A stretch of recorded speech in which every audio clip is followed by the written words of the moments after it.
అడిగితే వడ్ల పైసలు ఏడ సరిపోయినాయి పెట్టుబడికే అయ్యా అని మాట్లాడిండు. అసలు పైసలు ముచ్చట నీకెందుకే? తెచ్చేటోడైనా కట్టుకుంటాడైనా నువ్వు మళ్ళీ పైసలు తల్లి మధ్యలోకి ఎందుకు పోతే? అట్లా అంటే ఏందయ్యా గాయంత అడగద్దా ఆమె? అడగాలనే నున్నగా అడగాలి. నేను నున్నగానే అడిగినా. అసలు పైసలని నేను చేసినావు, కంకి పైసలు ఇవి, వడ్ల పైసలు ఇవి, మళ్ళీ గిట్ల కట్టుడు అంటావని అడిగినా. నువ్వు తెచ్చేదానివా, నువ్వు పెట్టేదానివా, నీకేం అవసరం, నోరు మూసుకో నువ్వుకో. ఇవాళ నేను ఉన్నట్టు పైసలు లెక్క అడిగేసరికి నన్ను కొట్టిండు. లేకపోతే ఆయన ఎందుకు కొడతాడు? నేను మీ గురించి తీసేసరికి నాకు బాధ అనిపించింది. ఎందుకు పెట్టెత్తాడు?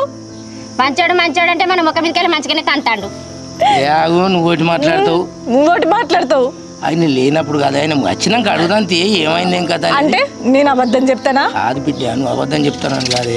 సంసారం ఖరాబ్ చేసుకోవద్దే. ఉట్టి చిన్న చిన్న వడ్ల పైసలు నేను చెప్తాను చెప్పు. మొన్న అడిగినందుకు తప్ప అనే అడగద్దా అనే? నేను 10-15 రోజులు నేను అక్కడికి వచ్చి ఉండి బాగే